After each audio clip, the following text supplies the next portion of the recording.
Good morning everybody.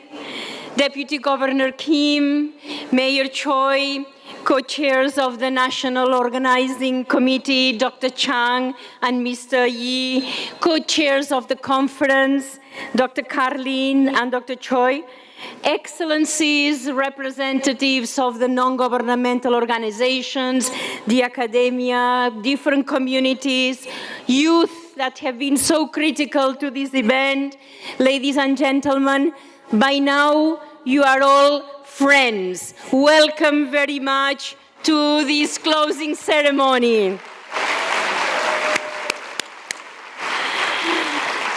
Definitely, it has been 3 days that are unique, those that we have spent here together in this beautiful city of Gyeongju.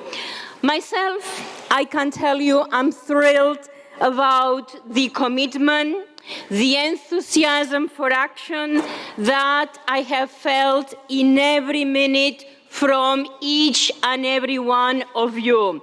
Congratulations for the energy you brought to this city and to this conference center. We have accomplished a lot of work here inside these facilities, and definitely we are all very hopeful. Myself, I can tell you I'm very hopeful because I'm more convinced than ever that the United Nations is doing the right thing by partnering so strongly with the world of academia and the non-governmental organizations. And I'm very hopeful as well by the work done by the youth. They've come here in great numbers and they have confirmed themselves as a valuable pillar of the United Nations. A big applause to the youth.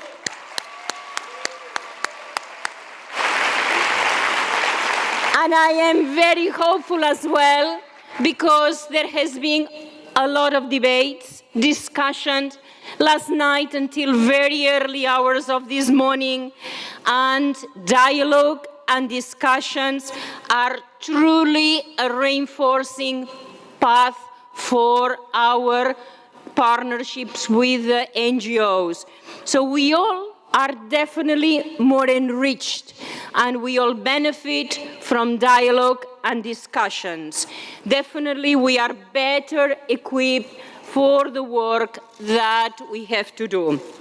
And most of all, I'm very hopeful for what I have witnessed here, which is the hard work of those representing individuals, people that are marginalized, individuals that are most vulnerable, and I have seen the commitment to support them all worldwide. This is a fantastic engagement.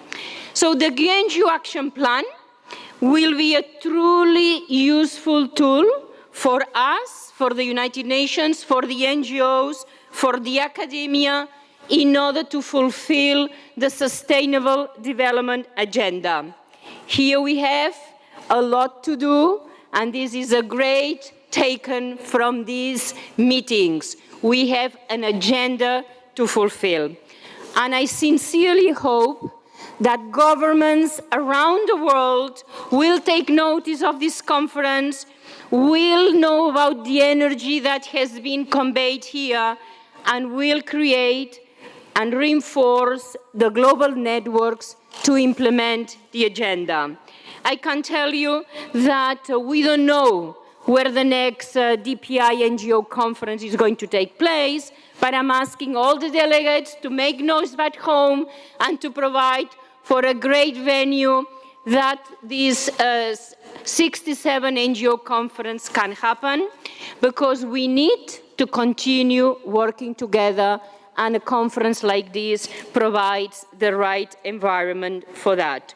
In the meantime, let me confirm to all of you that you have my pledge that the United Nations will continue to support and partner with all the non-governmental organizations, because they are critical to the successful implementation of the 2030 Agenda. This plan will not succeed with your support. Let me just end by saying how privileged I have been to making so many friends during 3 days here, and also to lead this conference, to lead the department that has been leading this conference in such a successful manner. Thanks to all and each of you. Hope to see you very soon again.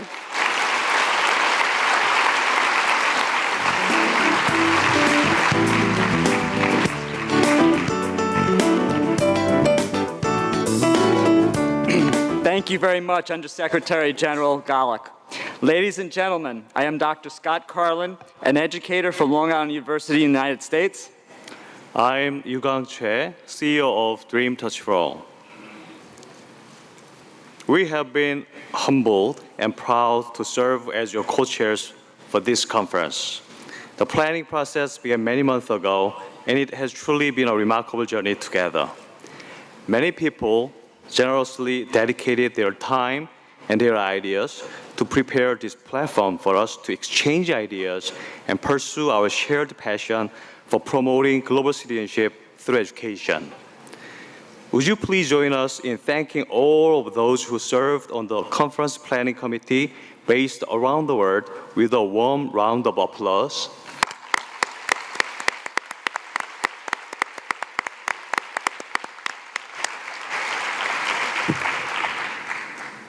The Sustainable Development Goals unite us because they embody our common challenges and our collective belief in equality for all human beings.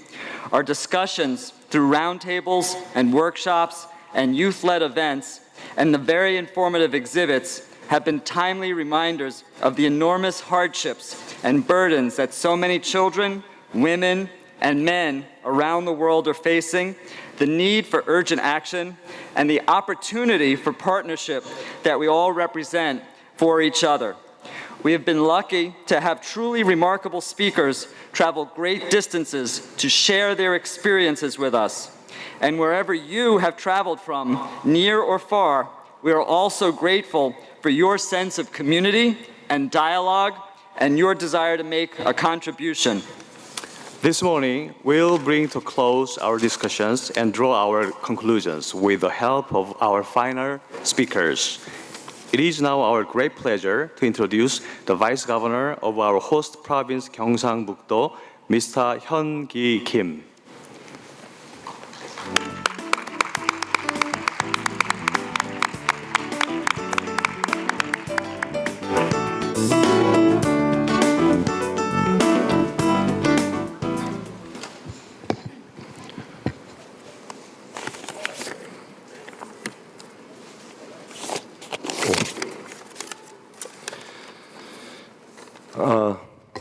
경상북도 행정부지사 김현기입니다. 여기 계신 모든 참석자 여러분께 그리고 NGO 대표 여러분, UN 관계자 여러분 반갑고 진심으로 감사드립니다. 이제 제66차 UN NGO 컨퍼런스가 대단원의 막을 내리고 있습니다. 이번 컨퍼런스에서 보여주신 여러분의 열정과 에너지가 분명히 우리 지구촌의 밝은 미래를 향한 희망의 메시지가 되기에 충분하였습니다. 참으로 자랑스럽게 생각합니다. 크리스티나 깔락 UN 사무차장님, 장순은 이일하 NGO 컨퍼런스 조직위원장님, 그리고 스캇 칼린 위원장님, 최유광 NGO 컨퍼런스 의장님, 마흐 나세르 UN 공보국 선임국장님, 그리고 전 세계 NGO 대학 국제기구 전문가 여러분, 가슴 벅찬 감동의 현장을 만들어 주셔서 참으로 고맙습니다. 지난 3일간 전 세계 81 개국 NGO 대표와 학계, 국제기구 전문가 등 2,500여 명이 참석하여 UN의 지속가능 개발 목표 달성을 위한 세계 시민교육에 관해 다양하게 방법을 모색하고 논의하였습니다. 그 결과 지속가능한 개발 목표 실행에 맞춰 의미 있는 실천적 방안이 도출된 것은 주목할 만한 성과입니다. 특히 우리 새마을 특별 라운드 테이블에서는 유엔의 지속 가능한 개발 목표 달성을 위한 새마을 운동의 역할을 새롭게 조명해보는 계기가 되었습니다.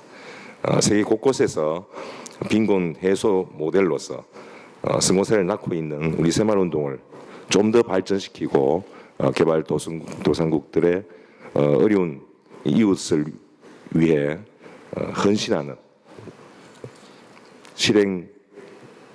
실행으로 만들어 가겠습니다.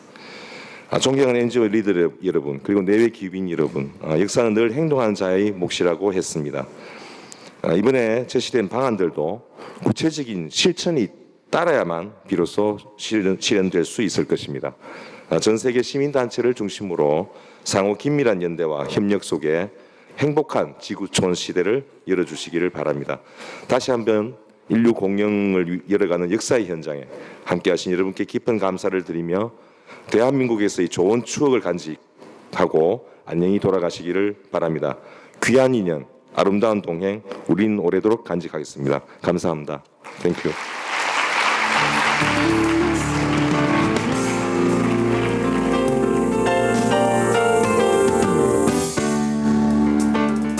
Thank you, Mr. Kim. Please now direct your attention to the large screens and enjoy a video that chronicles the work we have achieved together through the last 3 days.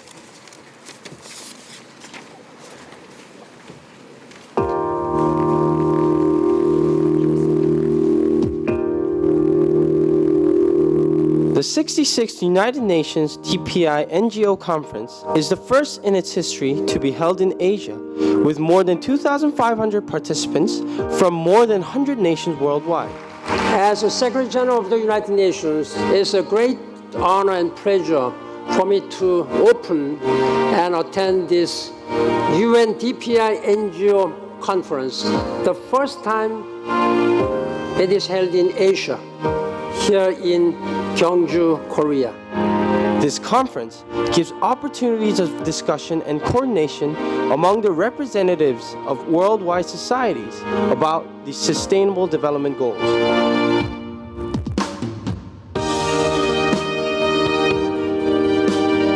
Choice of the topic was a process that we engaged with the civil society representatives and of course also with the host NGOs that we were working with to identify the best theme that can build on the SDGs, but also picking SDG 4, which is on education, and using it as a platform to also help implement the other SDGs. I think the NGOs, the civil society organizations, are really, these are the people who are on the ground.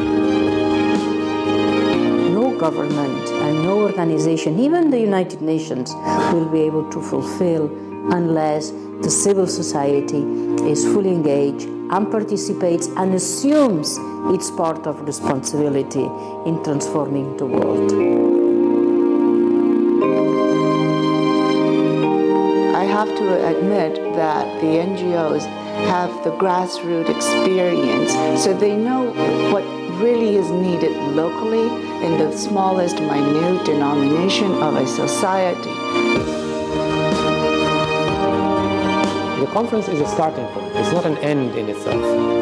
From now on, it is the responsibility of those who attended, and as an action plan is saying, okay, what is my role? How can I do that? So I expect some action item which can contribute the more peaceful and more happy world for us to live in.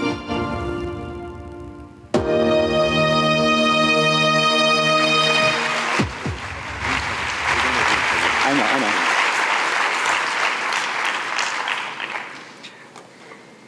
I hope you enjoyed that. We're now pleased to invite some very special global citizens to share with you a final message to take away from our conference. First, we're honored to bring you a video message from the winner of the 2016 Barke Global Teacher Prize from Palestine, Ms. Hanan Al-Harab. يشرفني أن أكون هنا المعلم الفائز بجائزة المعلم العالمية للعام 2016، وأنا من بين العديد من المعلمين في جميع أنحاء العالم الذين كرسوا حياتهم لتعليم وتمكين الأطفال والشباب التخلص من المعاناة وصولا لغد جميل. إيماني بأن التعليم مهنة سامية ومقدسة كان سببا في اختياري لها، غيرت حياتي بشكل كامل، وعشقي لها نابع من شعوري بأنني أضيء حياة الكثير من الأطفال وأساهم في إنقاذ البعض من الضياع والتأثير على اختيارات واتجاهات طلابي من خلال التأثير في سلوكياتهم وانتقال الأثر الإيجابي إلى أسرهم، وبالتالي أمارس دوري الحقيقي في بناء المجتمع. أشعر بأنني كالمزارع الذي يهيئ لبذوره الظروف المناسبة لها لكي تنمو فيجني حصادا جيدا، وحصادي مواطنا عالميا صالحا. طالب هو ملهمي، والصف هو بيتي الثاني. نحن أسرة نعيش في هذا الصف حياة متكاملة بكل تفاصيلها. أعمل بمنهجية الحد من العنف عن طريق نلعب ونتعلم لإحداث تغيير سلوكي وأكاديمي. فلسطين بلد التحديات وموطن الأمل، وأن تختار مهنة التعليم في فلسطين فأنت اخترت الأصعب، فالظروف الاقتصادية والسياسية صعبة للغاية. علمتني تجربتي كمعلم فلسطيني مواجهة التحديات وإيجاد البدائل والحلول. شعاري الدائم أنا أستطيع، لا لليأس، ولكن التحديات كثيرة ويشكل الاحتلال أكبر هذه التحديات، فأنا أعالج نتاجاته التي تشكل عائقا لي في الصف الدراسي وتظهر في سلوكيات الطلبة العنيفة وأخرى سلوكيات غير مرغوبة. ويواجه المعلم الفلسطيني تحديات أخرى مثل عدم توفر الإمكانيات والموارد اللازمة في المدارس، الظروف الاقتصادية السيئة والصعبة للمعلم الفلسطيني، عدم تلقي التدريب والتأهيل والتكوين والتمكين الكافي للمعلمين. نتحدث عن تغيير النظرة المجتمعية للمعلمين، نتحدث عن الكرامة والهيبة والاحترام والتقدير والوضع الاقتصادي لكي يعيش المعلم حياة كريمة ولا يضطر للعمل في وظيفة أخرى بعد الدوام الرسمي. ولكن كمعلمين نحن نربي ونعلم، نحدد نوعية الأجيال التي نقدمها للمجتمع. فالمعلم الذي يتحلى بقيم وأخلاقيات مثل الاحترام والتسامح والمحبة، تقبل الآخر والحوار، سيغرسها في نفوس طلابه، وبالتالي سيقدم لوطنه مواطنين صالحين أو أي مجتمع سيعيشون فيه. وإذا افتقد المعلم هذه الأخلاقيات كيف له أن يقدم للعالم مواطنين صالحين؟ فاقد الشيء لا يعطيه. لذا علينا الاهتمام بتمكين المعلمين ومنحهم الموارد اللازمة لتحقيق أهدافهم بعيدة المدى. فالهدف من التعليم ليس فقط تعليم القراءة والحساب، وإنما إعداد مواطنين يعملون من أجل الصالح العام والإنسانية، مساهمين في مواجهة وحل التحديات العالمية لعالم أكثر سلاما وتسامحا وأمنا. وأخيرا أتمنى أن ينعم العالم بالسلام والعدل والمحبة قبل حلول عام 2030، ومعا وسويا نحو مستقبل أفضل لأطفالنا وشبابنا. وشكرا لكم.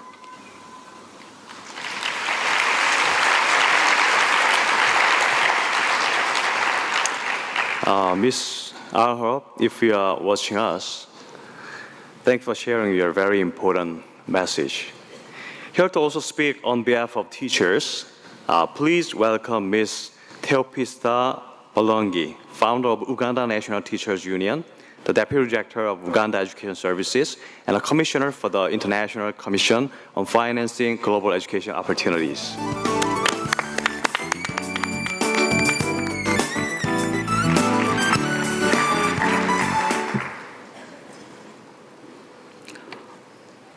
Friends, I greet you all. Good morning.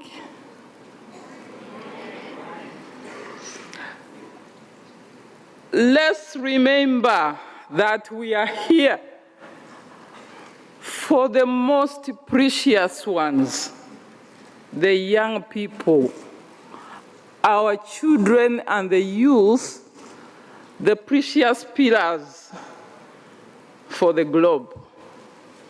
May I welcome you through them?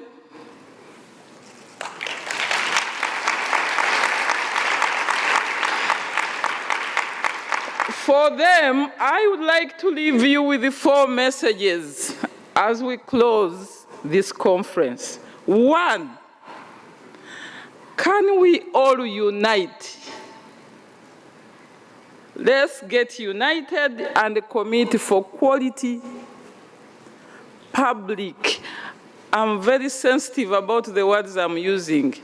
Quality, public, inclusive, gender-sensitive education. Because this is the only means of having a global community. Let's campaign and ensure that public education remains on the political agenda globally. Secondly, allow me also to invite you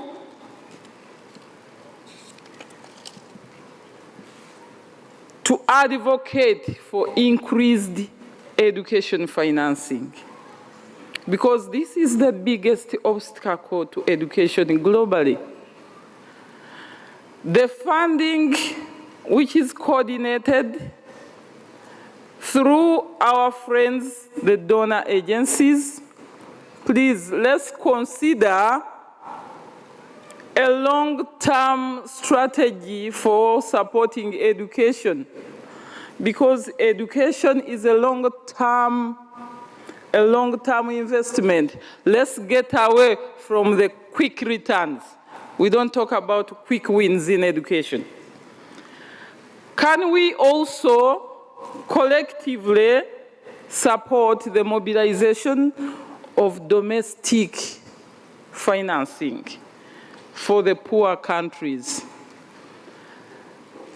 Colleagues, it is important to note that we are all aware of such factors that are depriving the poor countries of mobilization of resources domestically through tax unfairness, tax evasion, tax holidays that are unfair under the illusion of mobilizing investors. It is our collective action. Finally, please support the teachers. These are the heroes of the world who work under all the circumstances to transform the lives of people. Without them, let's stop talking about global citizens. And yet we shall not stop talking about them. I would like to associate with the community I found here the era of consciousness. Because all what we do, the biggest deprivation of peace in our country are 3 things: selfishness, greed, and apathy, all of which we have got the power to control through our conscience.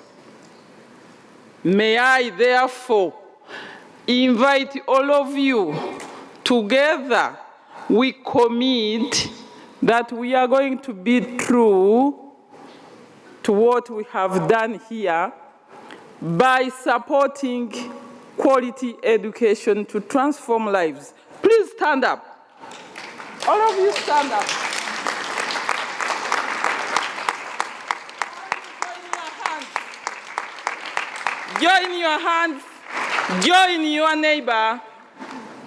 Yes, join your neighbor and raise up your hands, and we commit ourselves that we are here to transform lives through education, and we shall.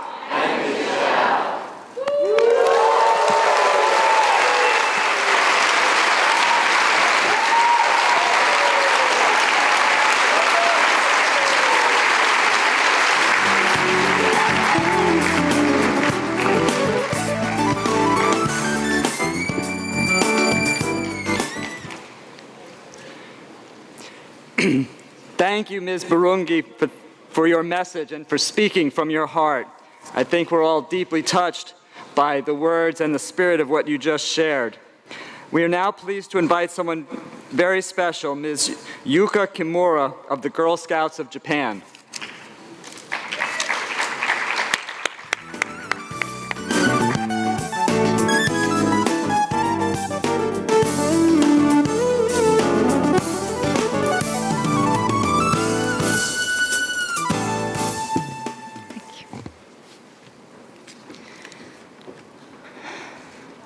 Good morning, ladies and gentlemen.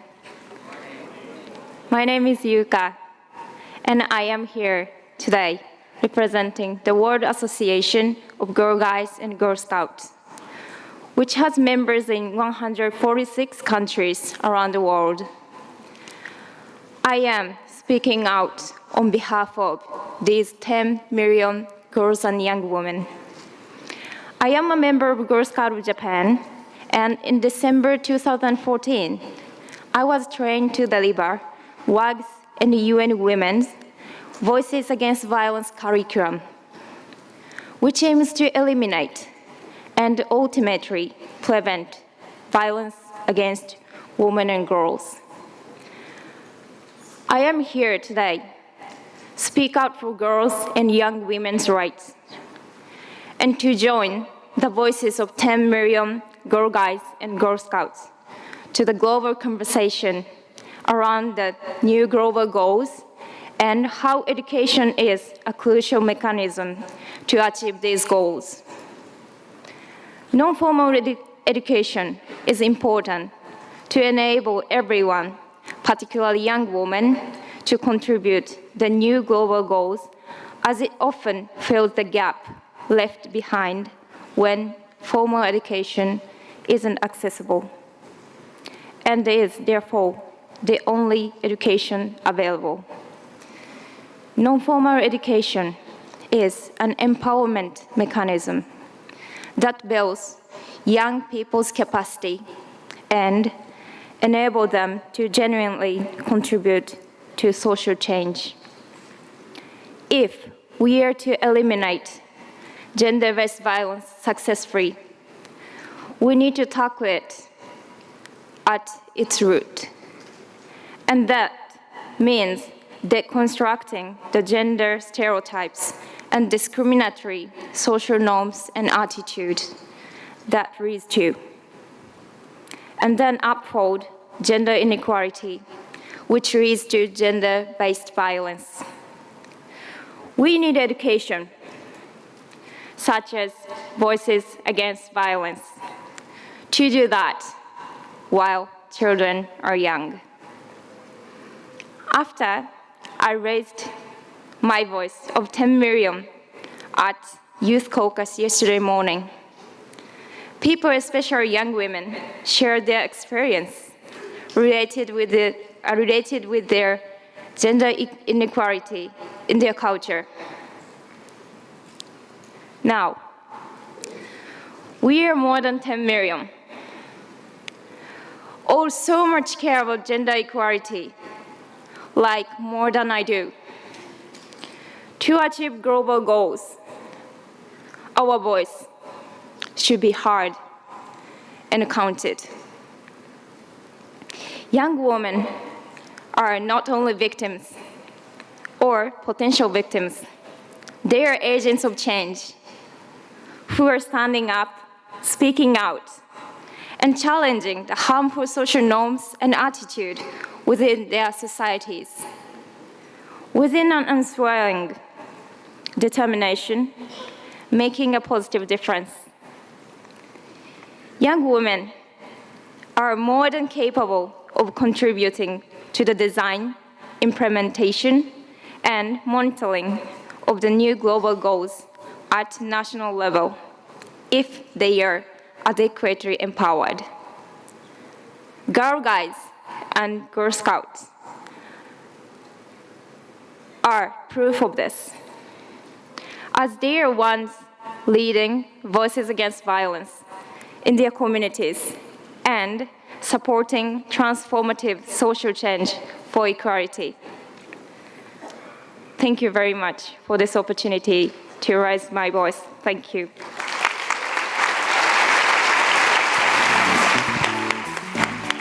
Thank you, Ms. Kimura. Next, we are pleased to present another video message from the Secretary General, the Special Advisor on 2030 Agenda for Sustainable Development Goals, Dr. David Navarro. I would like to thank the Republic of Korea and the United Nations Department for Public Information for hosting this conference. But most of all, I want to thank all of the organizations present. Everyone in this room works tirelessly to amplify the voices and concerns of the world's citizens and to make a difference. The United Nations is committed to protecting space for civic participation. Your participation and inclusion in debates on global sustainable development is integral to our collective efforts for securing lasting peace and prosperity in this world. And that is why, when world leaders started to negotiate the Sustainable Development Goals, the United Nations conducted the biggest public consultation in its history. Close to 10 million people around the world took part in the My World survey. They identified education as their #1 concern and the issue on which they wanted action. The Sustainable Development Goals are your goals. They're goals of the people of the world.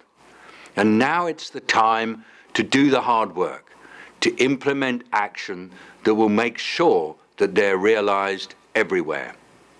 We need your help. The world needs your help to make these goals known to at least 2 billion people by the end of 2017. The world needs the people to know about the goals so that they can hold their leaders to their promises.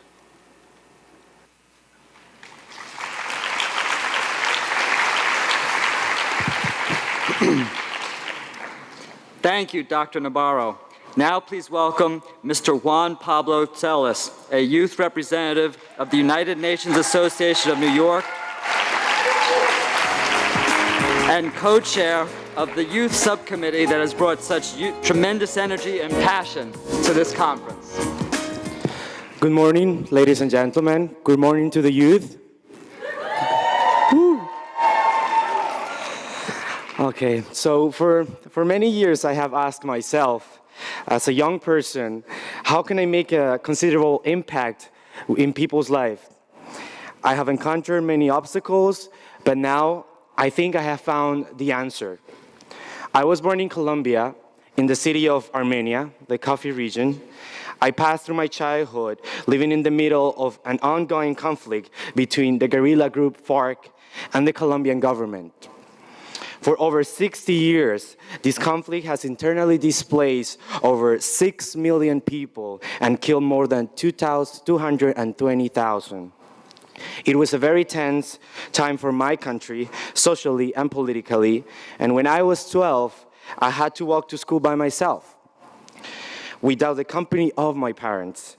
We were always insecure about my safety, and my family always feared that I would be attacked. At an early age, it was common for me to hear in the news that people had been killed or that violence had arisen in another region of the country. Many of my family members saw the impacts of this conflict firsthand. After 2000, educational projects allowed the government to expand in regions of the country that they have never reached before. These programs made students more aware about the conflict and caused many to want to be involved in the decision-making and problem-solving processes. Since I've been involved with the United Nations, all my future goals have been clarified. I've seen the nonstop work and involvement of the youth within the United Nations, and I have been inspired by their commitment. Youth is a stage of life that allows for energy, creativity, and innovation. This SDGs generation understands the value of coming together and standing up to inform the world of the importance of considering youth as key contributors in the discussion of education for global citizenship, as well as development and maintenance of peace and security. We have seen the culmination of our work in the form of the Youth Declaration. This declaration was launched this morning at the Youth Press Briefing. It highlights that young people must be integrated into formal structures of power, and we are needed leaders and decision makers in those spaces where the course and direction of our society as a whole is determined. Also, we are delighted that the DPI NGO Conference Action Agenda includes youth's perspectives. You can count on us to put our energy towards achieving the SDGs. I thank all the young people that in one form or another have worked closely with us, and the City College of New York for instructing me with the necessary knowledge, tools, and the United Nations Association of New York for giving me the very insight of the United Nations work, and the Department of Public Information, NGO Relations, for believing in me. Let's continue working together to leave our planet a better than we found it. Thank you.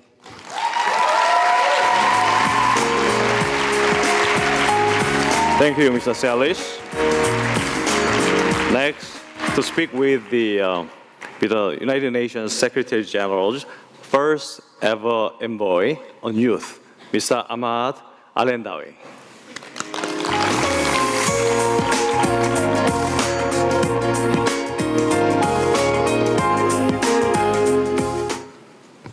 Well, on the first day, I greeted everyone by saying just a greetings, because it might have been the morning, but your bodies with the jet lag maybe it was in a different time zone. But after 3 days, maybe a good morning would be a good statement. So good morning, everybody. Good morning. Allow me first to thank DPI and the executive committee of the DPI NGO Relation, the city of Ganju, and the Korea for being a generous host to this conference. I'm only left speeches, in fact, after attended so many different sessions and interacted with many of the participants. And if there is a message I would like to share with all of you in this closing, that you might have produced a very important action plan, and you might have discussed very important topics. But for me, zooming out from the deliberations, the sessions, and the action plan, I think why this conference is very important, because it shows the United Nations of the future, the UN we want, which is a UN that is open for everybody, the UN that has much bigger tent than bringing only diplomats and press to cover their discussions, a UN that brings together different stakeholders, academia, media, civil society, and youth organizations, and different contributors to make sure that the world we want is the world we'll be able to live in just 15 years from now. This conference is important because it's brought together that very strong reminder in the first year of the Sustainable Development Goals, that nobody can do everything, but everybody can do something. And that the agenda will not fall only as the responsibility of the governments, but it will be the responsibility of everyone. This conference is also a reminder that young people today are the largest generation of youth in the history of this planet, are not staying silent. They're speaking up and speaking out, and they are coming forward, and they are making a unique contributions for how the world should be. They are assuming the ownership they should have assumed maybe a long time ago, but they were not always offered the mechanisms. Today, this is the largest attendance of youth organizations in the history of the DPI NGO conferences, and thanks to young people who are in the room here.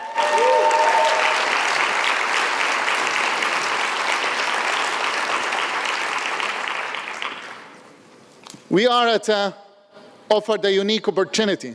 As the Secretary General, Mr. Ban Ki-moon, always says, we are the first generation that can eradicate extreme poverty, but the last generation that could reverse the climate change. No pressure. So we have a unique opportunity today.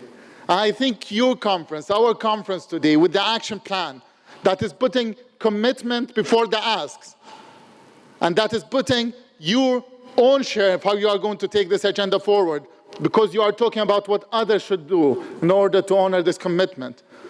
You are coming together to give this reminder to everyone that for this agenda to be achieved, we have to come together, we have to work together, and we have to honor the action plan that you put forward today. So, as it was said, this is a new beginning, because we do have a journey of 15 years, and we have absolutely no time to waste. We have more goals than years to achieve them. We have 17 goals in 15 years, and we have many challenges out there, complex challenges, but we do have the biggest opportunity in the history of this planet. 3.5 billion young persons who are ready to contribute, and the United Nations today is ready to work with them. And your conference and the future of the DPI NGO conferences will be very much depends on how much we can engage young people, not only in setting the declarations, but also in honoring them. So that's the task we have ahead of us. Education for global citizenship is going to be the way forward, because our world and most of the challenges we are facing are deeply interconnected, and only a global mindset will be able to tackle them right. So that's the task, and this is the commitment you have. I congratulate you all for having this historic action plan and for truly making it an actionable declaration with putting set of commitments, as I said, before you ask for what you want others to do. So let's get the job done, and we have 15 years from now and absolutely no time to waste. I thank you very much, and I look forward to bring this declaration back with me to New York. Thank you very much. Thank you, Mr. Arendawi. Please now welcome the CEO of World Vision Korea, Dr. Yang Ho-seung.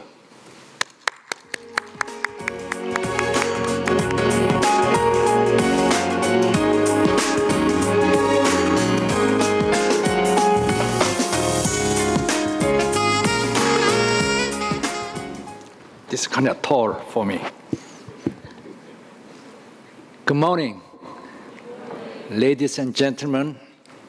It's my great pleasure to stand here in this memorable moment on behalf of all the Korean NGOs.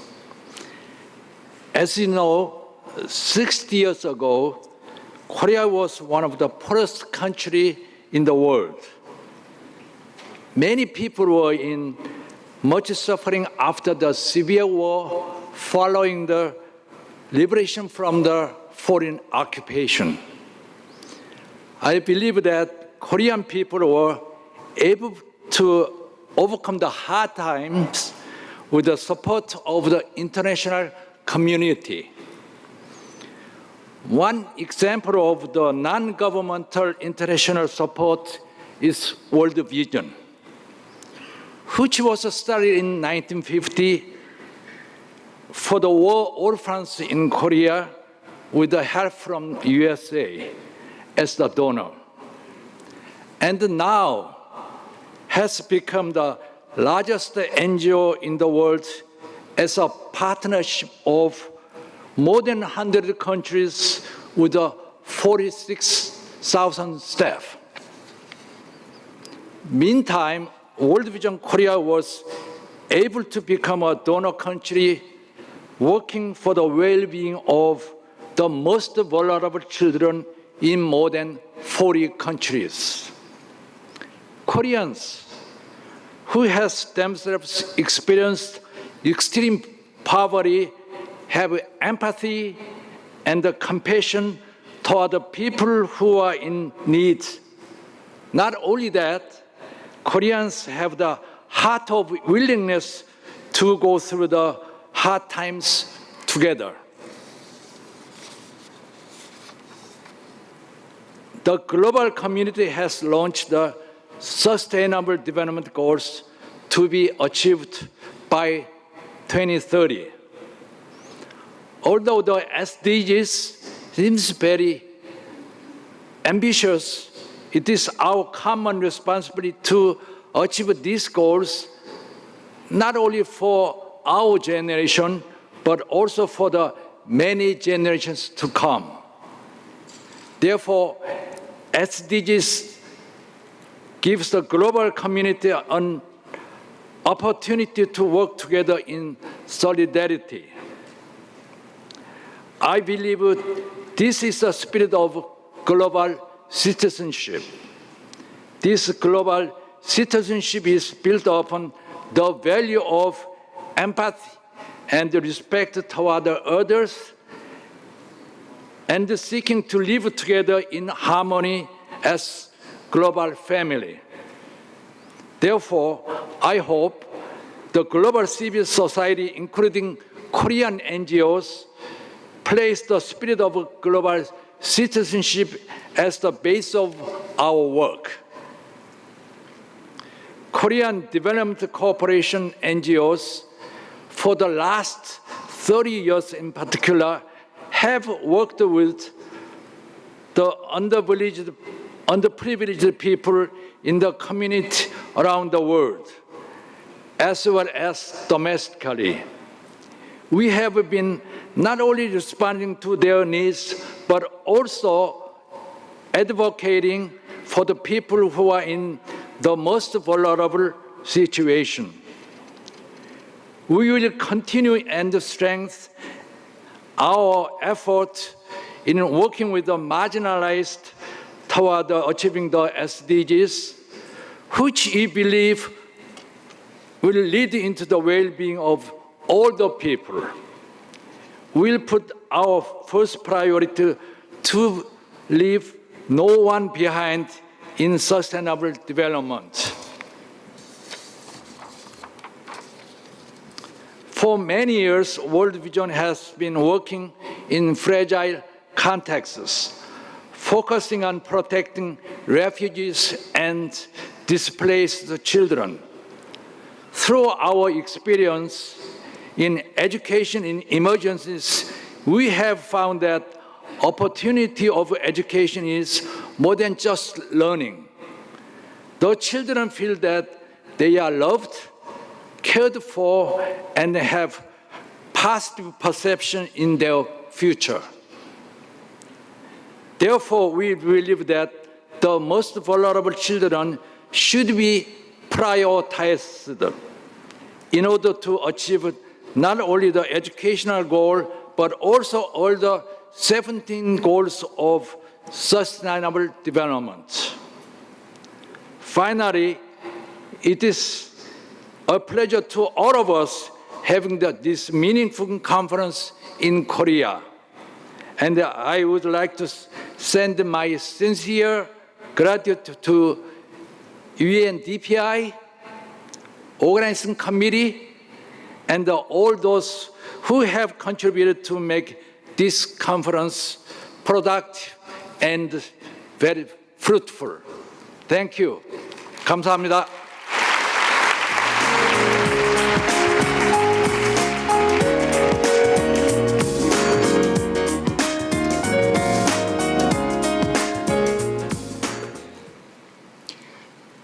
Thank you, Dr. Yang.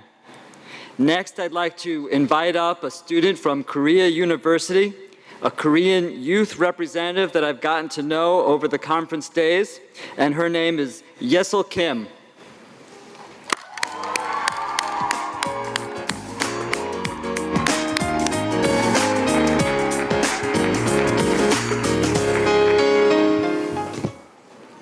Good morning.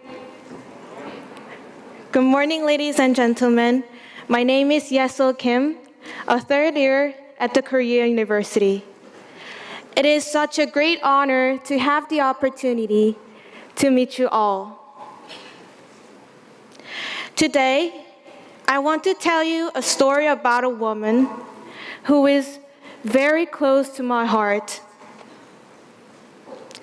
Born in 1956, she was a young girl who had great passion and yearning for education. Even her dream was to become a teacher one day who would give hope to children in need. However, unfortunately, due to her financial circumstances, she was unable to complete elementary school and had no choice but to work for her family's livelihood. When she became a mother, she promised herself to provide her children the best educational opportunities. And as a result of her dedication, she had a daughter who was able to receive the blessings of education. I am grateful to have received the gifts of quality education through my mom.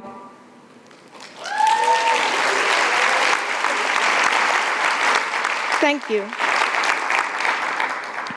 And as someone who has experienced the fruits of education, I hope everyone in this world can share the same experience.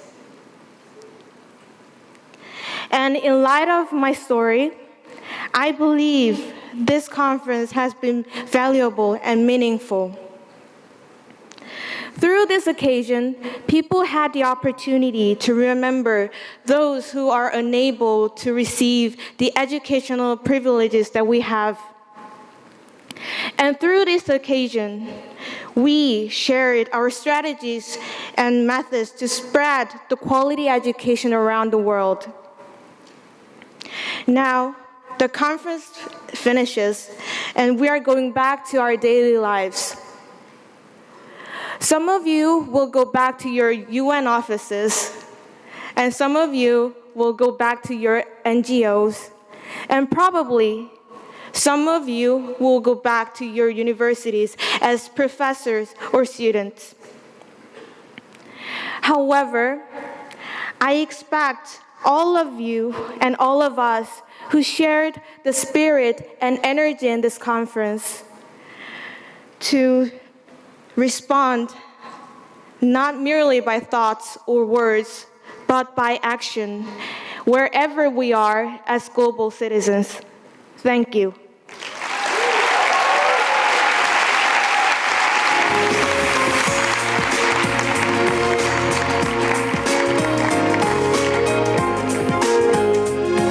Thank you, Yesel.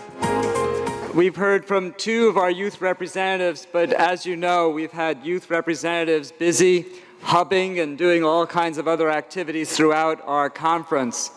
Could I ask all of our youth representatives to stand at this point and be acknowledged for all the hard work that you've been doing throughout the conference?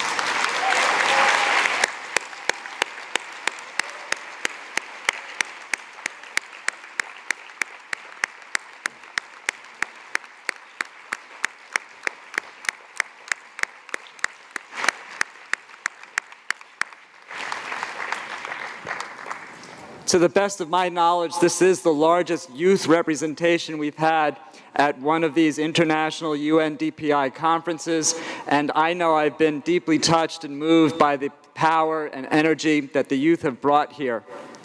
Next, we'd like to introduce the Gyeongju Children's Choir.